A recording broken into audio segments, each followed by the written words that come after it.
The house that devours. The whispering walls.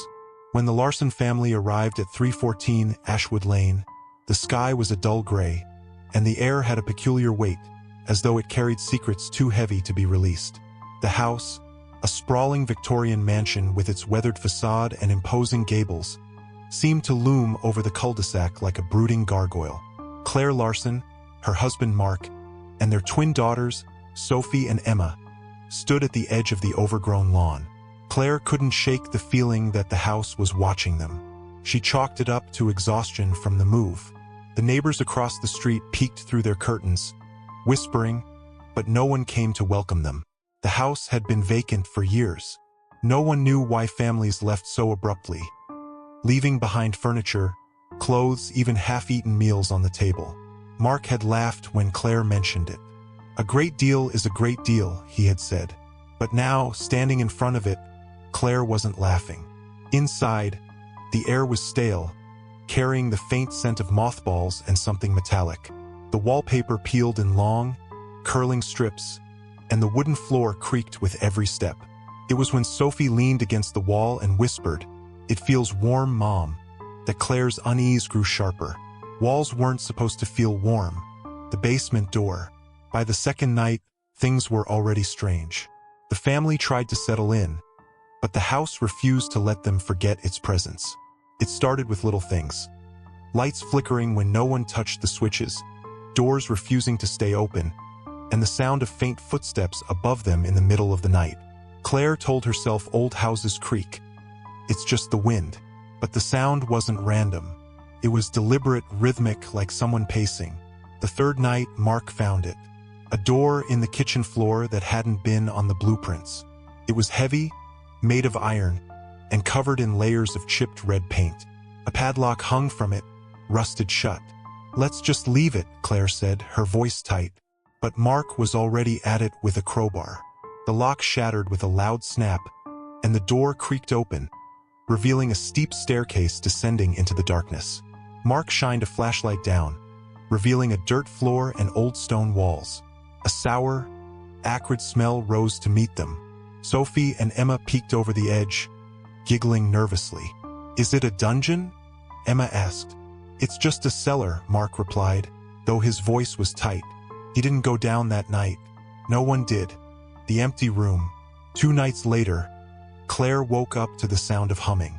She thought it was one of the girls, until she realized it was coming from the basement. Mark was asleep, oblivious. Grabbing her robe, Claire made her way downstairs, each creak of the steps like a gunshot in the quiet house. The humming stopped the moment she reached the bottom step. The iron door to the basement was wide open. Her breath caught. She remembered locking it the day before. Steeling herself, she peeked inside, the flashlight trembling in her hands. The basement was empty, just as it had been before. But now there was a single chair in the center of the room. It hadn't been there before. Claire ran back upstairs, slamming the door behind her and locking it again. The chair was burned into her mind. It wasn't just a chair. It had straps on the armrests and dark stains on the seat. She didn't tell Mark, Sophie's new friend. By the 5th day, Sophie began talking to someone no one else could see. Claire caught her in the backyard, her head tilted as though listening to a whisper. "Who are you talking to, sweetie?" Claire asked. Sophie pointed at the house. "The man upstairs," she said with a childlike nonchalance. Claire froze. "There's no one upstairs, honey." "Yes, there is," Sophie insisted. "He says his name is Mr. Danner. He doesn't like it when we open the basement door." Claire's stomach dropped. "How do you know about the basement door?" Sophie shrugged and skipped away. That night, Claire begged Mark to leave. "Something isn't right here," she pleaded. "The girls are acting strange." "Sophie, she's talking to someone." Mark waved her off. "You're letting the house get to you. It's just an adjustment period." But when Sophie mentioned Mr. Danner again at breakfast, Mark's face lost its color. "How did you hear that name?" he asked her. "He told me," Sophie said. "He's really mad at Daddy." The breathing walls. The 7th night was the worst. It began with the sound of scratching. At first, Claire thought it was mice in the walls, but the noise grew louder, persistent, like nails raking against wood. Mark finally agreed to check it out. He knocked on the walls in the upstairs hallway, pressing his ear to the paneling. Suddenly, he stumbled back, his face pale. "What's wrong?" Claire asked. Mark shook his head, but his eyes betrayed his terror. "It's warm," he said. "The walls are warm." Claire pressed her own hand to the wall and yanked it back with a gasp. It wasn't just warm. It was pulsing, like the thrum of a faint heartbeat. As they stood there, the scratching stopped, replaced by a low, guttural growl that seemed to emanate from deep within the house. Claire grabbed the girls and locked them in the bedroom, ignoring Mark's protests. She sat in the corner with a kitchen knife in her hand, her ears straining for the sound of footsteps. But the house didn't need footsteps to find them. The vanishing photos. By the 8th morning, Claire noticed something chilling. The family photographs she had placed on the mantel were gone. In their place were empty, dust-free spaces, as though the frames had simply been lifted away. She checked the moving boxes, the shelves, and even the trash. Nothing. Mark dismissed it as misplaced items. "The girls probably moved them," he said. But Claire knew better. Sophie and Emma were terrified of the house now. They hadn't left their rooms since the previous night's incident. As Claire stood staring at the blank space where their wedding photo had been, a faint noise made her spin around. It was the sound of paper crinkling. She followed the noise to the dining room, where a pile of ash sat on the table, faintly smoking. She sifted through it with trembling fingers, pulling out a corner of a charred photograph. It was their wedding photo. The edges curled, the faces blackened, but the faint outline of her dress was unmistakable. The crawling shadows. That night, Claire couldn't sleep. The girls were restless, tossing and turning, and Mark was snoring heavily beside her. She kept replaying the events of the past week in her mind, every moment amplifying her growing dread. 3 a.m., she noticed it, a shadow in the corner of the room. It wasn't cast by the lamp or the moonlight. It was darker, deeper, and it didn't belong to anything in the room. Her breath caught as the shadow began to move. Slowly, it stretched across the floor, its tendrils creeping toward the bed. Claire shook Mark awake, her voice trembling. "Look," she hissed. Mark squinted at the shadow, his skepticism fading as it reached the bed frame. Without a word, he grabbed the bedside lamp and shined it directly at the shadow. It didn't dissipate. Instead, it recoiled like a living thing, slithering back to the corner and vanishing into the darkness. Mark turned to Claire, his face pale. "We're leaving tomorrow," but tomorrow never came the way they expected. The locked door. In the morning, they packed hurriedly, throwing clothes into suitcases and grabbing what they could carry. Claire felt a surge of relief as she loaded the girls into the car. Mark was securing the last of the bags when he stopped short. "What's wrong?" Claire called out. "The door," he muttered. She turned to see what he meant. The front door wouldn't open. Mark yanked on the handle, then rammed his shoulder against it, but it refused to budge. He tried the back door next, then the windows all locked tight. The house wasn't letting them go. Claire's panic rose as Mark resorted to smashing one of the windows with a chair. The glass shattered, but beneath it was something grotesque. A thick, sinewy membrane stretched taut across the frame, oozing a dark, sticky substance. "What the hell is this?" Mark whispered. He reached out to touch it, but the membrane pulsed under his hand like a beating heart. "We're trapped," Claire breathed. The voices. By nightfall, the house made itself known. The whispers began softly, almost like a breeze rustling through the hallways. But as the hours passed, the voices grew louder, overlapping until they were a cacophony of murmurs, laughter, and sobs. Claire held Sophie and Emma close, whispering assurances she didn't believe. Mark was in the kitchen, frantically searching for a way to pry open the basement door. "There has to be a way out," he muttered, his voice barely audible over the house's relentless noises. The whispers suddenly stopped, replaced by a single voice. Deep, cold, and inhuman, it called out from every corner of the house at once. "You belong to me now." The walls seemed to shudder with the sound. The girls screamed, and Claire's stomach churned. Mark froze, staring at the basement door. Slowly, it began to creak open on its own. The descent. Mark insisted they go into the basement. "Maybe there's another way out," he said, his voice shaky. Claire didn't want to, but the oppressive feeling in the house left them no choice. They descended the narrow staircase, the air growing colder with each step. The flashlight flickered, and the sour smell from before was overpowering now, making Claire gag. At the bottom, the dirt floor stretched out into the darkness, but something caught their attention immediately. Symbols etched into the stone walls. Strange, intricate patterns that seemed to glow faintly in the dark. In the center of the room was the chair Claire had seen before. The straps dangled like dead vines, and dark stains pooled beneath it. But the worst was what they found behind the chair. A doorway carved into the stone. It was small, barely big enough to crawl through, and pitch black inside. As they stared at the doorway, something moved within it. Something with too many limbs and eyes that glinted like wet stones. Claire screamed, pulling the girls behind her. Mark stepped forward, his voice shaking as he whispered, "What are you?"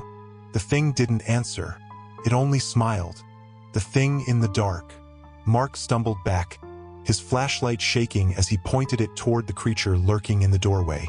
Its smile widened, revealing rows of jagged, uneven teeth. The thing didn't move closer, but its presence filled the basement with a suffocating dread. "Get upstairs," Mark whispered, his voice hoarse. "What about you?" Claire asked, clutching Sophie and Emma tightly. "I'll keep it here," he said, but his trembling hands betrayed his bravery. The thing tilted its head, its eyes glinting with something almost playful. "You open the door," it hissed, its voice like gravel sliding over glass. "Now you're mine." Mark grabbed a piece of wood from the floor and swung it at the creature. The thing didn't flinch. Instead, it retreated into the dark doorway, melting into the shadows. The walls of the basement groaned as if the house itself was displeased. Claire didn't wait for Mark's signal. She bolted up the stairs with the girls, slamming the basement door behind her. She fumbled for the lock, but the key was gone. The night that wouldn't end. Upstairs, the house seemed to twist and shift, as if alive. The walls appeared closer together, and the hallways stretched longer than they should have. Claire dragged Sophie and Emma into their room, barricading the door with a dresser. She prayed Mark would make it back. The lights flickered, casting the room in a strobe-like chaos. The shadows in the corners seemed to writhe, taking on grotesque forms. Sophie whimpered, clinging to her mother. "He's here," she whispered. "Who's here?" Claire asked, though she wasn't sure she wanted the answer. "Mr. Danner," Sophie said, her voice eerily calm. "He says the house is hungry." A loud banging sound echoed through the hallway. Claire froze, her heart pounding. It wasn't Mark. The sound was deliberate, slow, and heavy, like someone or something dragging something down the hall. The doorknob rattled. Claire pressed her back against the dresser, holding the girls tightly as the rattling turned into violent shaking. Then it stopped. For a moment, there was silence, until Sophie whispered, "He's inside." Mark's return. The barricaded door slammed open with a force that sent the dresser crashing to the ground. Claire screamed, shielding Sophie and Emma as a figure stumbled into the room. It was Mark, his face pale and drenched in sweat. "They're in the walls," he gasped, collapsing onto the floor. "They're everywhere." "What happened?" Claire demanded, kneeling beside him. I saw them," Mark stammered. "Things. People, maybe?" Faces pushing through the stone, whispering, laughing. "They're trapped, but they're part of it. Part of the house." Claire didn't have time to process his words. A low rumble shook the floor, and the lights went out completely. In the darkness, the whispers returned, louder and more frantic than before. "Leave us alone!" Claire screamed into the void. The whispers stopped abruptly, replaced by a deep, guttural laugh that seemed to come from the walls themselves. The living portrait. In the flickering glow of Mark's flashlight, something new caught Claire's eye. A large, ornate painting now hung on the wall where there had been nothing before. It depicted a family, a man, woman, and 2 children, standing in front of the house. Claire stepped closer, her breath hitching in her throat. The family in the painting wasn't just any family. It was them. Mark, Claire, Sophie, and Emma stared back at her, their expressions frozen in an eerie, lifeless gaze. The painted version of Claire was holding something. A key. "What is this?" Mark whispered, standing beside her. Before she could answer, the painted Mark turned his head ever so slightly. His eyes, once fixed forward, locked onto Claire with a cold intensity. She stumbled back, gasping. The painting began to change. The faces of the family twisted into grotesque shapes, their eyes hollowing out, their mouths stretching into silent screams. The walls groaned again, and the house shuddered as if laughing. The house fights back. The Larsons had had enough. They made a desperate attempt to leave, rushing through the hallways, trying every door and window. But the house wouldn't let them go. The walls seemed to move, the wallpaper peeling away to reveal raw, pulsating flesh beneath. The floorboards buckled and cracked, and dark, tar-like liquid seeped up from the cracks. Mark smashed at a window with a chair, but the glass wouldn't break. Instead, the reflection in the window changed. It showed the family standing outside, staring blankly back at themselves. "Mom!" Sophie screamed, pointing at the staircase. The thing from the basement was there, crawling on all fours, its limbs bending in unnatural ways. Its smile stretched impossibly wide, and its voice echoed through the house. "You opened the door. You belong here now." Claire grabbed a fire poker from the fireplace, wielding it like a weapon. "Stay away from my family," she screamed. The creature laughed, a sound that made the walls vibrate. "This house feeds. You are just the latest meal." As the creature lunged forward, the house seemed to close in around them, its walls narrowing, its floors buckling, as if trying to swallow them whole. Sophie's warning. The house pressed closer, the air thick and suffocating as if it was alive. Sophie clung to Claire, her small hands trembling. "Mom, it's going to eat us," she whispered, her voice barely audible over the groaning walls. "No, it won't," Claire shouted, gripping the fire poker tighter. She turned to Mark, who was scanning the room for any escape. "Mark, we have to do something." But Sophie tugged at Claire's sleeve, her voice urgent. "Mom, we can't fight it. Mr. Danner said the house wins if we're scared. He says it's feeding on us." Claire froze. The weight of Sophie's words was almost too much to comprehend, but the certainty in her daughter's voice was chilling. "What do you mean?" she asked. "He told me it likes when we're afraid. It gets stronger." Sophie's voice cracked, and tears streamed down her face. "We have to stop being scared." But how could they not be afraid? The walls were alive, the creature was stalking them, and the house itself was a living nightmare. The Hall of Mirrors. Mark spotted a hallway that hadn't been there before. It stretched out long and narrow, lined with tall mirrors on both sides. Without any better options, he motioned for Claire and the girls to follow him. As they moved down the hallway, the mirrors reflected more than just their images. In the glass, the Larsons saw twisted versions of themselves, bloodied, hollow-eyed, and lifeless. The reflections moved out of sync with their real bodies, sometimes turning to stare at them with malicious grins. "Don't look," Claire warned, shielding Sophie and Emma's faces. But the mirrors seemed to pull at them, drawing their gazes no matter how hard they tried to look away. At the end of the hallway, a massive mirror stood, taller than the others. It didn't reflect them at all. Instead, it showed a scene of the basement. The creature was there, crouched by the strange doorway. It turned to the mirror, as if aware it was being watched, and smiled.